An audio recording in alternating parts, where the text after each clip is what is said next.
Bon, donc bonjour à tous. Merci à vous d'être présents à notre webinaire. Donc ce webinaire traitera de la distribution du contenu donc dans SAP Business Object et on verra surtout comment le faire de manière efficace et sécurisée. Donc une rapide présentation, hein, même si certains d'entre vous nous connaissent déjà. Donc Moufid Amish à droite, c'est moi qui parle et je suis accompagné donc de Patrick Perrier que vous avez donc du coup sur la gauche. Ouais, salut Moufid, bonjour à tous. Donc avant de commencer, bon, comme d'habitude, hein, c'est maintenant une tradition pour ceux qui ont un peu l'habitude d'assister à nos webinaires. N'hésitez pas à soumettre vos questions. À tout moment, vous avez une petite section chat sur la droite dans le panneau de configuration du webinaire où vous pouvez poser un peu toutes vos questions. On y viendra plutôt en fin de session. Petite précision également, on vous enverra bien entendu l'enregistrement de ce webinaire. Donc vous recevrez à la suite de ce webinaire. Et enfin, en toute fin de webinaire, on a un petit sondage pour vous. Donc si vous avez un peu de temps, ça nous aiderait grandement. Si vous pouviez le remplir, ça prend franchement moins de 2 minutes et ça nous aiderait en fait à nous améliorer. Et je tiens à remercier du coup ceux qui le font assez régulièrement et ceux qui vont le faire pour cette session. Donc l'agenda, assez simple, hein. Donc comme je vous ai dit, l'idée aujourd'hui, c'est de voir comment on peut diffuser efficacement et de manière sécurisée son contenu.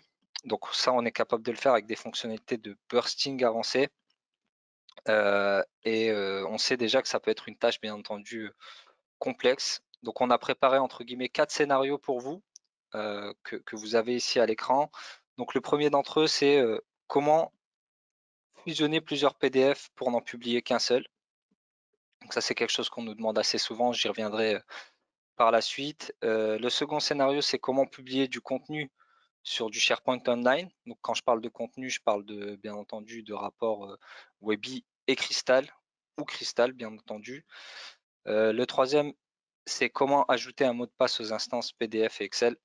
Donc ça, c'est très très utile si on veut sécuriser du contenu qui pourrait être bien sûr sensible chez vous. Et enfin, comment ajouter des balises personnalisées, donc ce qu'on appelle plus communément les tags dans les métadonnées des PDF, ce qui va vous permettre en fait par la suite de les localiser, les cataloguer, etc. Donc voilà. Donc le Et, premier scénario d'entre eux, c'est, pardon Patrick, c'est donc de pouvoir fusionner automatiquement vos PDF. Donc peut-être que certains d'entre vous reçoivent plusieurs emails par jour avec des rapports, parce que peut-être que vous gérez plusieurs villes, plusieurs départements, plusieurs services. Et donc, c'est une demande qui nous est faite assez régulièrement de la part de nos clients, c'est de pouvoir ne recevoir en fait qu'un seul PDF et de fusionner tous les PDF entre eux. ouais, absolument Moufid, merci. Oui, un scénario plus simple, donc le plus simple des quatre qu'on va vous parler aujourd'hui. Donc, quelque chose qu'on nous demande, comme Moufid le disait, c'est bon, au lieu que je reçoive 10 emails avec 10 attachements tous les matins ou toutes les semaines, j'aimerais mieux avoir un seul PDF avec une différente section pour chacun de mes rapports. Donc, bon, je vais vous montrer une petite démonstration toute simple ici. Donc, je me suis fait quelques rapports. Donc, tout simplement, j'ai rapport 1, j'ai rapport 2. Donc, l'idée, c'est si je voulais les planifier avec Business Objects, ben, je finirais par recevoir 2 emails ou j'aurais 2 attachements sur un répertoire quelconque. Donc, avec 360 Cast, qui est notre outil de scheduling et de report busting, comment planifier ces deux rapports, mais obtenir un seul PDF à la destination que vous souhaitez. Donc, pour ça, c'est tout simple. Je vais me connecter à 360 Cast. Donc, comme vous le disait, n'hésitez pas à vous demander, à nous demander vos questions dans l'interface. Il y aura beaucoup de démos aujourd'hui. On reviendra à vos questions à la toute fin, avec plaisir. Donc, je vais aller dans planification des rapports. Et puis là, on voit que bon, j'ai déjà fait la tâche, mais je vais l'ouvrir pour vous montrer. Donc, j'ai fait une tâche qui contient mes deux rapports Business Objects que je vous ai montrés tout à l'heure.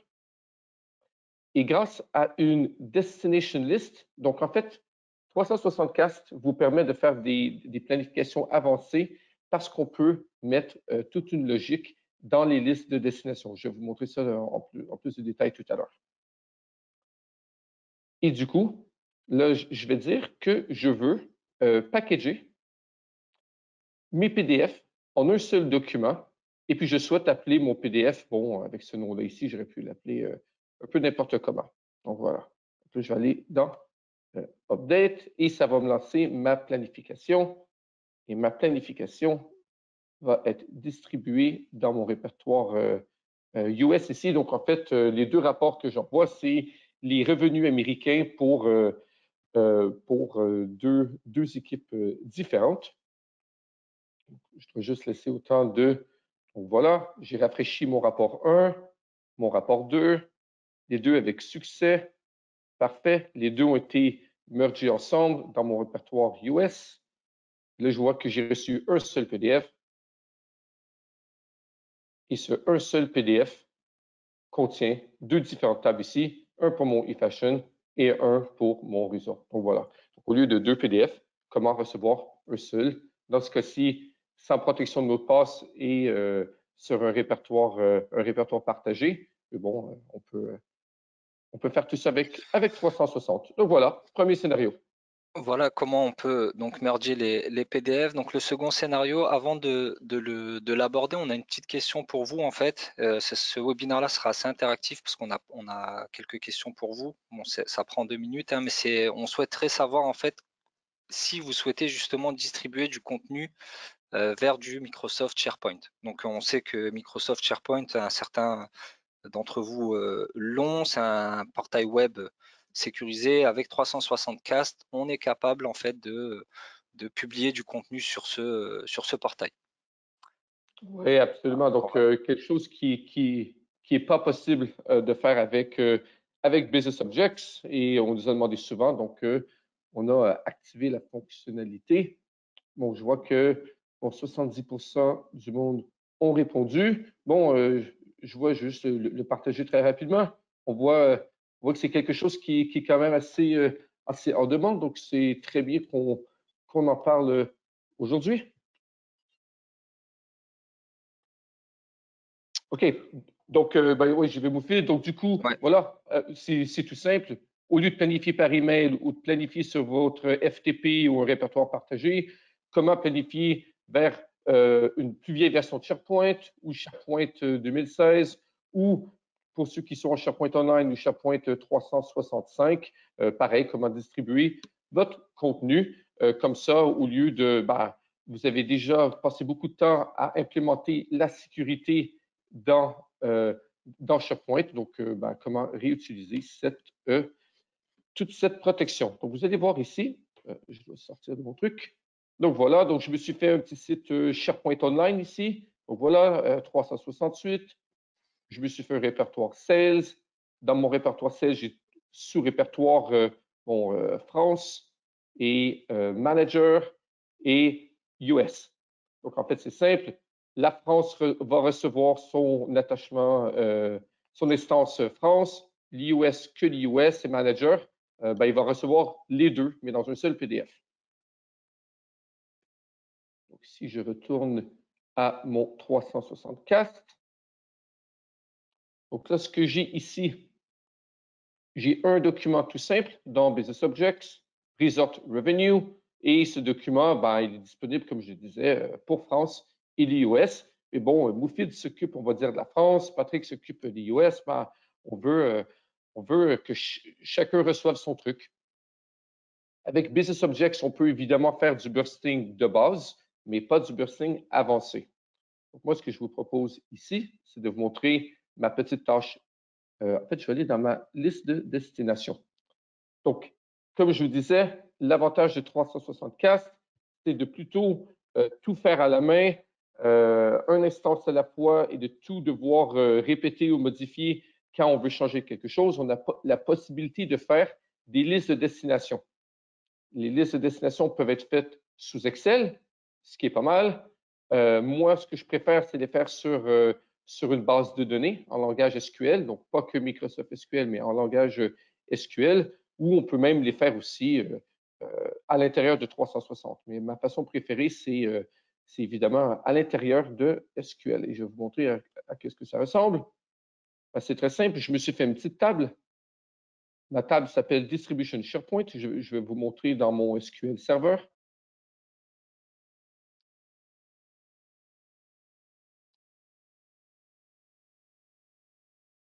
Donc, je me suis fait une table qui dit que où est-ce que je veux l'envoyer? Ben, ce coup-ci, je veux l'envoyer sur SharePoint. Où est-ce que je veux l'envoyer?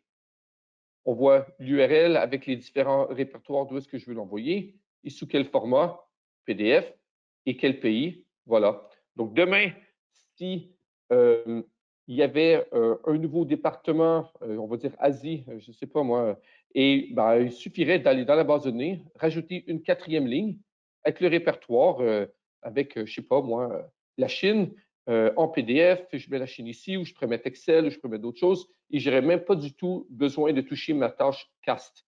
J'ai que besoin de mettre les règles de qu'est-ce qui doit être bursté dans ma base de données ou dans ma feuille Excel, mais le moteur cast, lui, il n'a plus besoin d'être touché. Et le moteur cast ressemble à ceci, pour cette tâche particulière. Donc, pour SharePoint, je vais aller dans Modifier. Donc, vous voyez que j'ai un document. C'est le document que je vous ai montré tout à l'heure. Vous voyez ici, c'est que du dynamique. Tout ça, c'est récupéré de ma liste et ma liste vient de ma base SQL. Donc, je n'ai pas besoin de répéter à chaque fois, je veux faire du PDF ou du Business Objects. Non. À la volée, ça récupère ce qui est dans la base de données. Donc, peut-être que la France veut de l'Excel et l'Amérique veut du PDF. Il n'y a pas de problème. Tout peut être géré à la même place. Et puis là, je vais faire un petit filtre sur le pays. Donc là, en fait, je rafraîchis le rapport une seule fois, mais le rapport sera du coup découpé en deux par la suite. Donc, c'est assez efficace en termes d'exécution sur le serveur Business Objects et la base de données derrière. Et puis, ben voilà, du coup, je fais tout simplement une mise à jour. Donc là, ça va aller lire ma base de données, de dire, ah ben voilà, je dois faire 3 planifications. Une va être pour les managers, une va être pour les US, une pour la France. On voit ici que ça va réutiliser la même instance 3 fois, mais on va la découper par la suite. Donc voilà, j'ai mon rapport rafraîchi une seule fois. C'est maintenant ici que je le découpe et que je l'envoie à la bonne place. Donc, Ça, c'est très manager. important. C'est très important parce que 360 Cast, via les fonctionnalités de bursting, va vous permettre aussi d'optimiser le nombre de fois où vos rapports sont rafraîchis. En fait, il va faire son calcul et il va rafraîchir le minimum de fois possible et découper pour avoir un impact minimum sur les performances sur votre plateforme. Oui, ça, c'est vraiment super important. Si j'avais fait ma planification avec un paramètre, avec un prompt, ben, on aurait rafraîchi le rapport 3 fois, alors que là, on l'a rafraîchi une seule fois. Mais on voit ici que j'ai mon revenu pour la France, où je vois que le rapport ben, pour la France. Et puis, si je vais pour les US, ben, vous l'avez deviné, il n'y aura que le contenu pour les Américains. Mais comme le manager, lui, il peut tout voir, lui, il aura les deux. Mais tout ça à partir de la même exécution. Donc voilà, donc tout simplement, comment utiliser 360 Cast, mais distribuer du contenu vers SharePoint.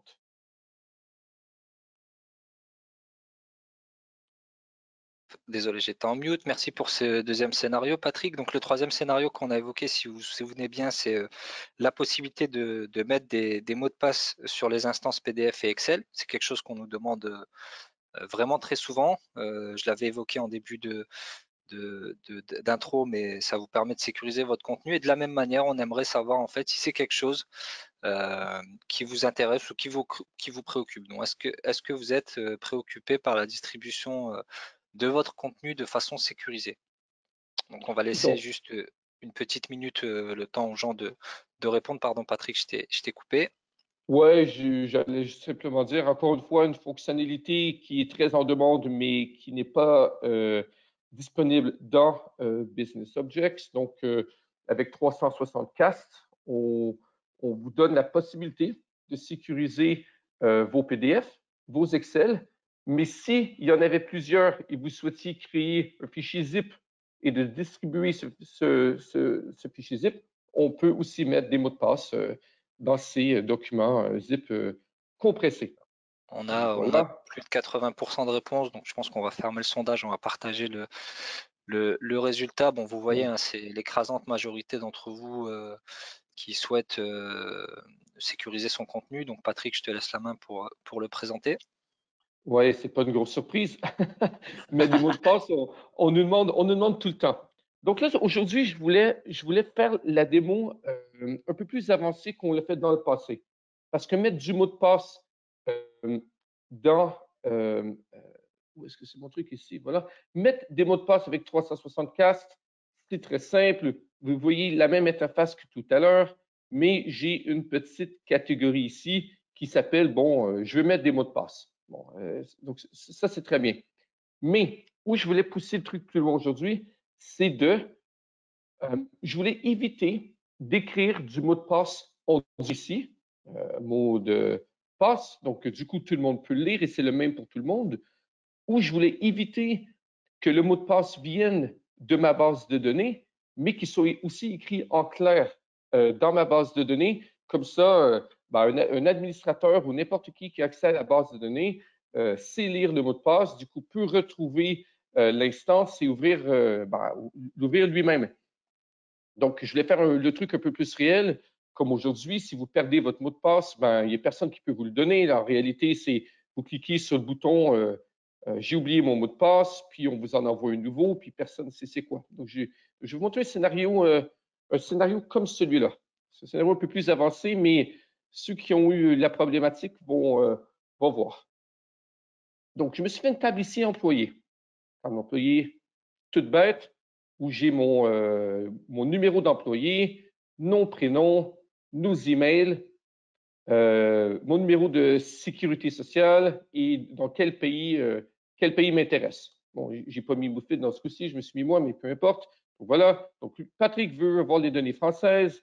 Scott, avec qui je fais le webinaire américain cet après-midi, lui veut ses données américaines. Puis voilà. Donc, nous, on a des clients, tout simplement, ils disent, écoutez, pouvez-vous mettre le mot de passe, que ce soit le numéro de sécurité sociale? Ça reste un truc qui n'est pas connu de tout le monde quand même. Bon, pourquoi pas? C'est très facile avec 364, mais encore une fois, ça fait de la donnée qui est écrite en clair. Donc, je vais faire des trucs un peu plus compliqués. Puis, je me suis fait une deuxième table ici où j'ai une table toute bête avec le même numéro d'employé, mais j'ai un mot de passe ici qui est encodé ou encrypté. Donc ça, évidemment, c'est pas possible de le lire en texte clair. Et puis au final, je me suis fait, comme pour SharePoint tout à l'heure, je me suis fait une table où j'ai dit l'employé numéro 1, c'est Patrick. Il veut son contenu sauvegardé dans un répertoire partagé en France pour les données françaises. Il veut en PDF. Bon, je vais revenir tout à l'heure sur la métadonnée. Et puis Scott, ça se donne qu'il travaille aux États-Unis. Donc, lui, il veut son PDF pour les amis, pour les États-Unis. Très bien. Mais bon, Scott, ça se donne que c'est le manager aussi. Donc, lui, il aimerait avoir, c'est un peu comme le manager de tout à l'heure.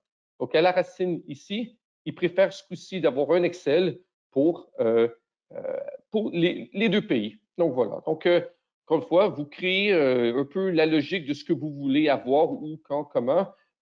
J'aurais pu faire des mix, hein. J'aurais pu avoir File, Email, SharePoint dans la même table. Il n'y a absolument pas de problème. Et là où est l'astuce? Et puis bon, on n'en a pas parlé, mais tout le code, et tout à l'heure, je vais vous montrer un script PowerShell. Tout ça sera mis à disposition à partir d'un petit blog qu'on va faire suite à ce webinaire. Donc, si vous souhaitez répéter tout ça chez vous, vous avez accès au webinaire, puis vous aurez aussi accès au script que j'ai créé aujourd'hui. Donc, voilà. Donc, je me suis fait une petite formule ici, de rien du tout, où je dis, bon, dans ma base de données, je veux voir où est-ce que je l'envoie, quel type, donc un répertoire, où est-ce que ça doit aller, dans quel format, quel pays pour quelle personne. Bon, je reviens au prochain démo sur tout ce qui est méta ici. Et là, vous voyez que, comme mot de passe, j'ai voulu faire un truc un peu compliqué, un peu difficile à lire. Donc, j'ai dit, bon, dans mon autre table, donc rappelez-vous, j'ai 3 tables ici. Donc, ça, c'est ma table distribution. Dans ma table employé, j'aimerais récupérer les 3 premiers caractères de ma sécurité sociale. Et ici, vous voyez la formule qui s'arrête ici. Et ça, c'est la formule pour décrypter le mot de passe, juste pour vous le remontrer encore une fois, le mot de passe qui est encrypté ici dans ma table mot de passe. Donc, j'ai 3 tables ensemble liées par le numéro d'employé et le mot de passe provient de 2 endroits différents. Donc, rien du tout écrit en clair. Donc là, ce qui va se passer, c'est très simple. Je vais aller distribuer. Bon, je vous montre la liste encore une fois, mais voilà, donc j'ai un document planifié. Comme tout à l'heure, tout est dynamique. Donc ici, il y aura 2 PDF et un Excel qui seront planifiés dans 3 répertoires différents. J'ai, comme d'habitude, mon filtre sur pays. Et puis le mot de passe. Mais le mot de passe, comme je vous dis, c'est la combinaison des 3 premiers chiffres de ma sécurité sociale et du truc encrypté. Voilà. Du coup, je le planifie. Ça va prendre quelques secondes à tourner. Je vois qu'on a reçu quelques questions pour l'instant. C'est très sympa. On ne vous oublie pas. Hein? On va y revenir, à la toute fin. Donc, voilà, si je mets encore une fois, donc j'ai mes 3 documents. Les 3 documents vont être découpés. Un PDF pour les États-Unis, un PDF pour la France, un Excel pour le manager. Tout va bien. Et en théorie, il devrait avoir un mot de passe. Voilà, j'ai mon revenu US, j'ai mon revenu France et j'ai mon revenu Excel pour tous. Et si j'essaie d'ouvrir celui de la France, on voit qu'on me demande un mot de passe. Bon, le mot de passe, ça donne que je le connais parce que je travaille pour la France, mais je le connaîtrais peut-être pas. Et donc là, ou encore une fois, faire peut-être un peu dans le mode vraie vie, je me suis créé une autre petite liste qui s'appelle Envoyer le mot de passe, qui récupère un peu la même formule que tout à l'heure. Donc, je récupère la formule ici. Et du coup, si je planifie le rapport d'envoyer les mots de passe, voilà. Donc là, du coup, 364 peut être utilisé un peu comme quand vous recevez, bon, ce coup-ci, c'est par email, mais vous savez, vous recevez un texte avec un mot de passe avant de vous connecter à un site web ou ce genre de choses-là. Si je vais dans mes emails ici, ça va prendre quelques secondes pour arriver. Donc voilà, ça vient de m'envoyer mon mot de passe. Et ça me dit Hello Patrick, here's your mot de passe. Donc les 3 premiers chiffres de ma sécurité sociale, ça donne que mon truc encrypté, bon, c'est mon prénom, j'aurais pu mettre ce que je veux. Donc voilà, c'est très bien.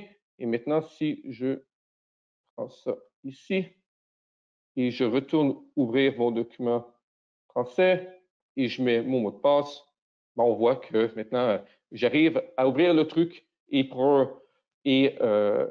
il suffirait de protéger le code, protéger la base de données, mais bon, on rend déjà le truc difficile en ayant un niveau d'encryption à la base.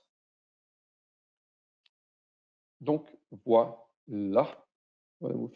Merci Patrick pour ce troisième scénario. Et donc, on va commencer à aborder le 4e scénario qui est, je vous le rappelle, donc d'ajouter des balises personnalisées, donc des tags dans les métadonnées des PDF. Donc, même mécanique que depuis le début du webinaire, hein, vous commencez à la connaître. On va relancer le 3e sondage. Non, j'ai fait une bêtise. Bon, désolé, j'ai fait une bêtise. Je l'ai ouvert et je l'ai fermé en un seul clic. Bon, c'est pas grave. Du coup, on va, Tant pis. on va considérer qu'on a le même résultat que pour les autres sondages, donc que ça vous intéresse. Donc, on va vous le montrer. Donc, l'idée ici, c'est que vous avez du contenu avec de la donnée personnelle et confidentielle. certainement, et que lorsqu'elle quitte BO, en fait, vous avez plus aucun moyen de la localiser. Donc, comment vous faites? Donc ça, c'est également quelque chose qui nous est très, très souvent demandé, hein. Les scénarios sont pas choisis au hasard. On a choisi des scénarios qui forcément intéressent un maximum de monde. Donc comment vous faites? Donc avec 360 Cast, et c'est ce que va vous présenter Patrick tout de suite, on est capable donc d'insérer des métadonnées à vos PDF, et on pourra les cataloguer, les localiser, etc. Oui, exactement. Donc, vous avez du contenu dans Business Objects, vous l'envoyez par email, vous l'envoyez sur un répertoire partagé comme je viens de faire ici. Maintenant que cette feuille Excel ou ce PDF est ici dans le répertoire, on est totalement à l'extérieur de Business Objects. Donc, grâce soit à la base d'audit ou à d'autres produits comme les nôtres, comme 360 Eyes, on arrive à vous donner une historique de qu'est-ce qui a été planifié, quand, comment, par qui et à quelle destination c'est allé. Mais bon, une fois que c'est rendu à cette destination, on ne peut plus rien faire. Donc, nous, avec 360, ce qu'on a fait suite aux demandes, on a ajouté la possibilité d'ajouter de la métadonnée à l'intérieur des fichiers PDF. Donc, c'est ce que j'avais ici tout à l'heure avec mes 3 champs métadonnées. Je peux ajouter, titre, auteur, créateur, keyword. Bon, je peux ajouter certains types. J'en ai pris 3 ici. Et ça, c'est de la métadonnée. Si je réouvre mon PDF ici. Ah oui, il faut que je remette mon mot de passe. Si je vais dans Fichier et propriétés, vous voyez que c'est de la métadonnée qui est dans le PDF, mais je ne peux pas le changer. Vous voyez, c'est à l'intérieur du document. Et comment j'ai fait pour faire ça? C'est très simple. Si je reviens à ma tâche 364, j'ai décidé, dans plus de mettre des mots de passe, j'ai décidé d'ajouter de la metadata BTF qui provient de la base de données, mais à l'intérieur de l'attachement. Donc, j'aurais pu mettre un sujet créateur, j'aurais pu en mettre plus, mais j'ai pris les 3 ici. Et les 3 ici, c'est les 3 que vous voyez, comme je disais tout à l'heure, voilà, ici. Pourquoi on nous a demandé de faire ça? C'est simple, c'est qu'il existe des logiciels d'entreprise qui permettent de scanner cette métadonnée, soit sur vos serveurs email ou soit sur des répertoires physiques partagés. Donc voilà, donc c'est pour ça qu'on a ajouté cette fonctionnalité. Donc moi, ce que je vais vous montrer aujourd'hui, c'est un exemple de la vraie vie et de ce qui serait un problème. Donc voilà, donc on va dire que moi, je suis en France, j'ai accès à mon contenu français, c'est parfait. Scott, que je disais tout à l'heure, lui, il travaille aux États-Unis. Donc, lui seulement a accès au répertoire américain, pas moi, mais bon, vous comprenez le scénario. Et Scott, il me dit, bon, Patrick, je pense que ce serait bien que tu regardes le contenu américain, alors que je ne devrais pas du tout. C'est pour ça qu'il y a de la distribution dans 2 répertoires qui sont sécurisés. Mais bon, il me l'envoie quand même. Donc voilà, il me l'envoie par email, ou il le sauvegarde, ou il copie, bon, peu importe. Et là, ça donne que j'ai son document. Puis en plus, Scott, il est un peu vilain, il me donne ce mot de passe. Donc, il me donne ce mot de passe, puis là, voilà, je viens de lire les données américaines parce qu'il vient me donner accès à son truc. Évidemment, ce n'était pas ce qui était prévu par des gens qui gèrent la sécurité.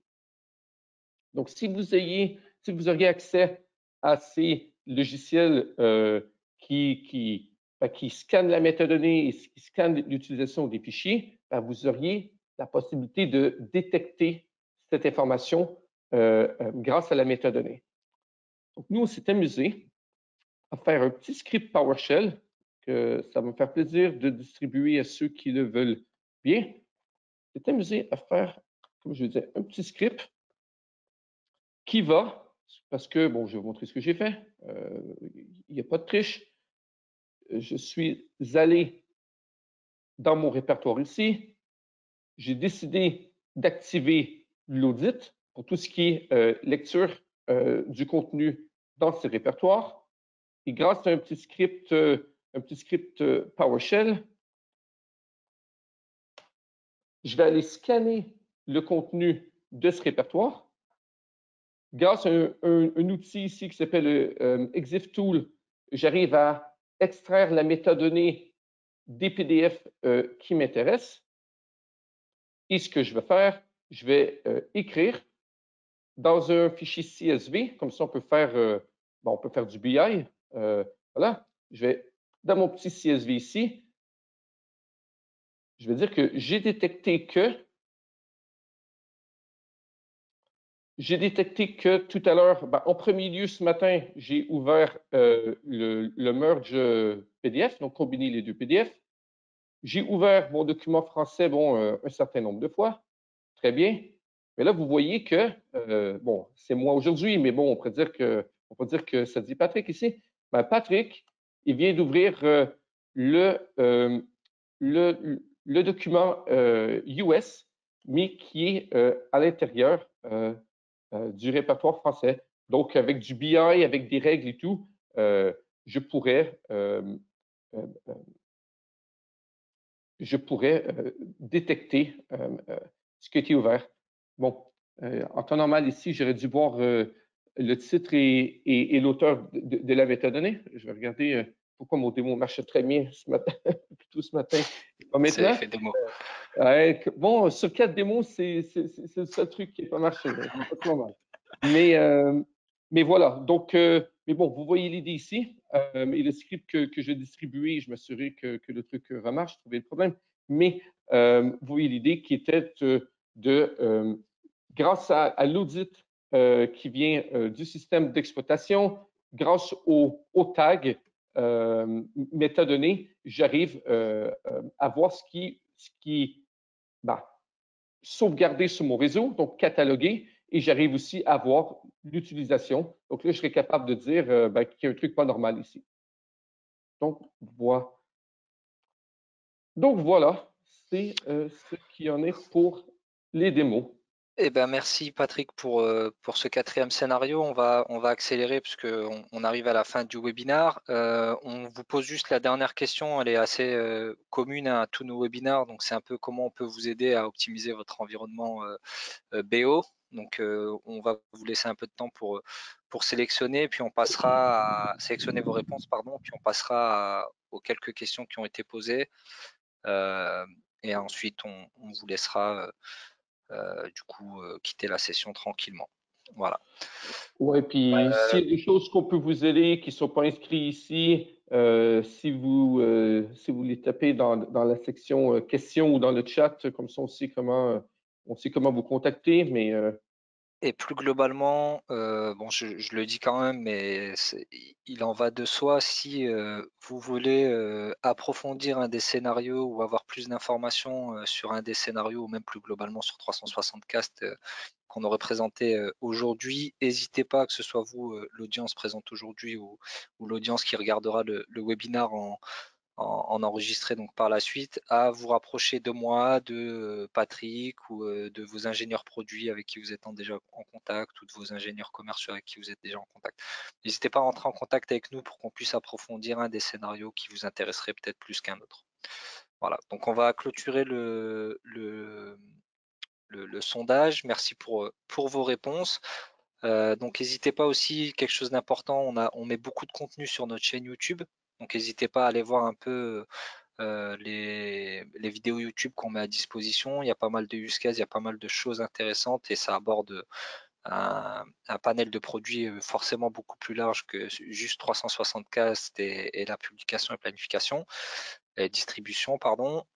Et donc il me reste plus qu'à vous remercier. Je vous rappelle que à la fin de cette session là, quand on va y mettre fin, il y aura un petit sondage qui va apparaître. Donc pour ceux qui ont 2 minutes, ce serait vraiment très gentil de nous aider à améliorer ces webinars et de nous donner un peu des pistes sur la façon dont vous souhaiteriez, entre guillemets, que ça se passe, qu'est-ce qu'on peut améliorer et qu'est-ce que vous souhaiteriez voir à l'avenir.